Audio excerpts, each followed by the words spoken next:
สบายดีเนาะมาพบกับข้าพเจ้ามื้อนี้ข้าพเจ้าจะมาแนะนำวิธีการแก้ไขไฟล์ที่เราเปิดบ่ได้เนาะถ้าท่านใดเนาะมีไฟล์ใดที่เปิดขึ้นบ่ได้และมีข้อความขึ้นคือดังที่ข้าพเจ้าพบนี่เนาะแล้วให้แนะนำข้าพเจ้าขอแนะนำวิธีแก้แบบถามข้าพเจ้าแก้นี่เนาะตัวอย่างข้าพเจ้ามีไฟล์โปรแกรมไฟล์นึงเปิดขึ้นบ่ได้เนาะเวลาข้าพเจ้าดับเบิลคลิกเข้าไปมันจะเด้งอันนี้ขึ้นมาเนาะคือตัวนี้มันไฟล์ที่ว่าต้องการเป็นไฟล์ที่ว่าต้องการอนุญาตเนาะอนุญาตจากผู้ใช้นะจาก user คือดังตัวนี้เนาะมันบอกคือดังที่ท่านเห็นอยู่ในหน้าจอนี้เนาะหมายความว่าเป็นไฟล์ที่ว่าต้องการเราต้องได้รับอนุญาตเสียก่อนจึงเปิดได้แต่ว่าเรามาแก้ไขโดยการ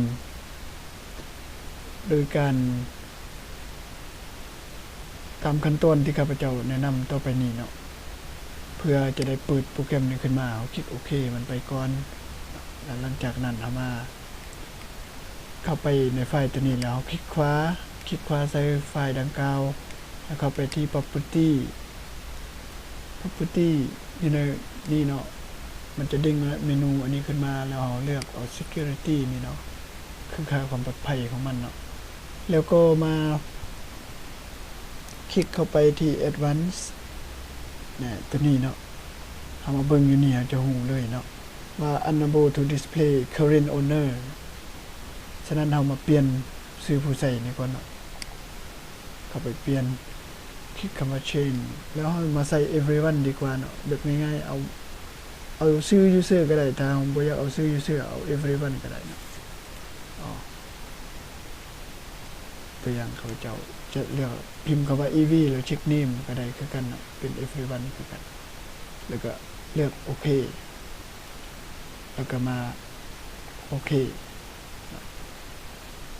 ยังบ่แล้วแท้เนาะเราต้องไปตั้งค่ามันอีกเข้าไป advanced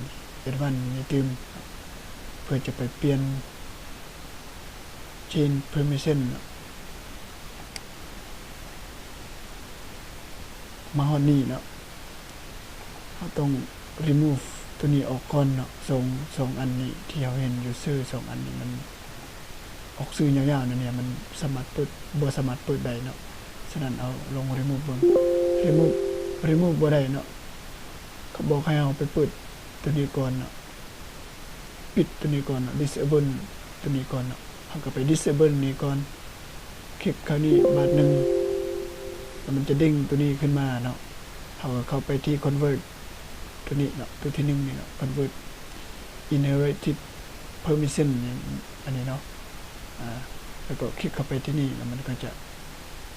ได้บัดนี้เราสามารถลบ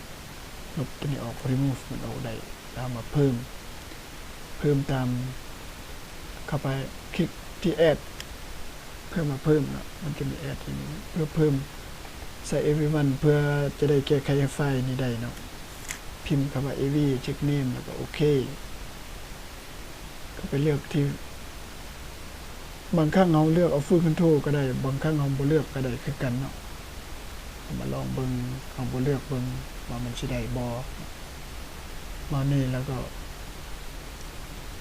คลิกโอเคนะแล้วก็โอเคอีกสุดท้ายก็โอเคแล้วบัดนี้มาลองเปิดเบิ่งไฟล์มันอยู่ไสไฟล์ตัวนี้เนาะมันข้าพเจ้าจะดับเบิลคลิกอีกเบิ่ง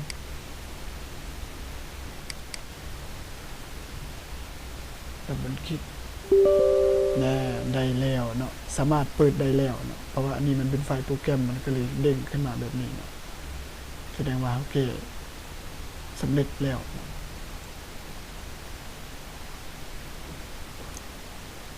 ฉะนั้นมานี่เนาะก็หมดการแนะนำในการแก้ไขไฟล์ที่เราเปิดบ่ได้เนาะถ้าไฟล์มันขึ้นมาแบบเมื่อกี้นี่นะเขาจะลบทิ่มก็บ่ได้อาจจะเฮ็ดหยังดำเนินการมาหยังกับมันก็บ่ได้เนาะมีแต่เฮาแก้ แบบที่ข้าพเจ้าแกะลูกเดียวเนาะแกะแบบเมื่อกี้แล้วก็เราจะสามารถลบทิ่มสามารถดำเนินการต่างๆได้เอามาฮอดนี้ถ้าท่านเห็นว่าคลิปนี้มีประโยชน์ต่อท่านอย่าลืมกดไลค์กดแชร์